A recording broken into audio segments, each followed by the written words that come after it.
The Honorable Home Minister is here, he quoted Pandit Nehru.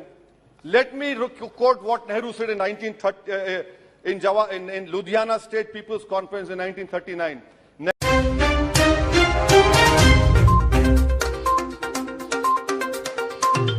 Sir, I stand to oppose the Government of National Capital Territory of Delhi Amendment Bill 2023.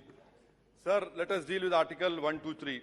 In 2017, Supreme Court in Krishna Kumar held that the ordinance cannot be made to serve an oblique purpose. An ordinance cannot be made to perpetrate a fraud on the constitutional process and to achieve a purportedly oblique purpose. Supreme Court has repeatedly stated ordinance making powers are not routine legislative powers and are supposed to be used solely in emergent situations. The word that has been used by Supreme Court in terms of ordinance is necessity and immediate action, which indicate that ordinance making powers are not to be used on mere whims. This is what this government has done. The court held that where ordinance making powers is based on extraneous grounds and the purpose of ordinance was to perpetrate a constitutional fraud, the courts will interfere and strike down such ordinance. I hope that third time again you lose this case in Supreme Court. What was this ordinance if not petty politics, sir? In the garb of lawmaking within 8 days of Supreme Court judgment, the purpose was mala fide because it snatched the mandate of the electorate and gave it to an unelected civil servant. This is constitutional fraud being perpetrated in broad daylight. Sir, may I give you an example of what the government proposes to do? Sir, you are a very seasoned politician, a senior politician. Look at Section 45I(4). It requires that before issuing any order, a minister must submit his proposal to Chief Secretary, Chief Minister and Lieutenant Governor. And the list of that matters submitted to LG is expansive. It includes 45I(4), matters likely to affect peace and tranquility of NCDT, 45I(4) subsection 9, any other matter of administrative importance which the President of India may consider necessary. This basically means that before doing anything at all, the ministers will have to seek the permission of Shri Amit Shah. What use having a minister at all? Similarly, sir, let us look at section 45J subsection 3, which places a duty on the Secretary to Council of Ministers to bypass the CM and inform the LG. Similar clause 4 of 45J4 requires the department secretaries to determine that something is likely to cause controversy with the central government, Supreme Court, other state high court. Once they have determined it, they are required to report to LG. The CM is a showpiece. He's a showboy over there. Now, section 45J subsection 5, the chief secretary is required to ignore the order of the CM minister, report to LG anything he determines the violation of the act. Violation of the act, you go to court. And that is why we have in our constitution article, sir, you want to speak? Please. Sir, please. That is why in our constitution we have article 311. Every legislator says that if a civil servant does an act in good faith, he is protected.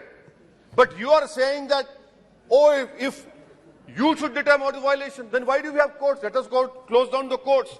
Sir, another example I want to give you, in the recital to the ordinance says that ordinance wants to ensure that the will of the officer of GNCD is represented.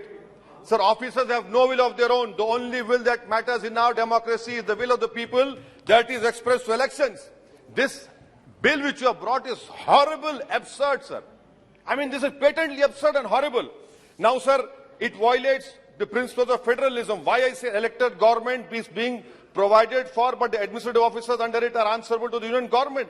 To an elected appointee. Principle of federalism clearly applies in this. You have an elected government. The elected government decides the policy, not the officials. I can understand the pressure which the ministers are facing, but for God's sake, don't put your pains on other elected governments. In this way, in the blatantly wrong way, sir. Sir, and I want to, the Honorable Home Minister is here, he quoted Pandit Nehru. Let me quote what Nehru said in 1930, in Ludhiana State People's Conference in 1939. Nehru said, the only final authority and paramount power that we recognize is the will of the people. And then in 1938, our freedom fighters moved a resolution in Haripura stating that the Purna Swaraj, what was that? It meant freedom for all of India, including princely states. The resolution said that the only kind of federation that can be acceptable is one in which states participate as free units, enjoying the same measure of democratic freedom as the rest of India. Now, the Honorable Home Minister says that they will do a better job. Yes, we know you did a fantastic job when lawyers protested. We know that you did a fantastic job by arresting only one community in Northeast Delhi riots. You did a fantastic job, which will be written in annals of history on January 26 when farmers protested. So what is the point of taking more responsibility when you cannot discharge these responsibilities? Sir, but at the same time, it is unfortunate that it is a lesson for this Delhi government. You supported the removal of 370. So what goes around comes around. You cannot shout victim now. And sir, I want to know from the Honorable Home Minister replies, Atal Bihari Vajpayee government had tabled a bill in this house for complete statehood. Maybe you were there, sir, at that time. You placed a bill in this house for complete statehood. What is your policy? Why is the government demeaning the dignity of this august house? Take your political fights outside this house.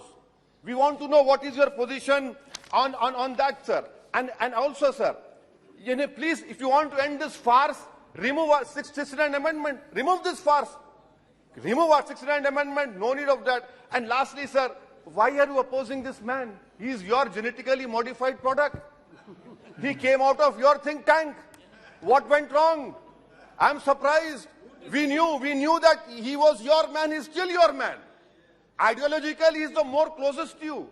Maybe you want to use him for some rainy day when you're not in power. But that is a different chapter, sir. So I conclude by saying that I oppose this unconstitutional bill which violates federalism, which is part of the basic structure of our constitution. This is completely wrong. It will, and moreover, I am warning all regional parties that day is not far when Bengaluru, Chennai, Hyderabad or Mumbai can become union territories. Let us be careful. Thank you, sir. Shrimati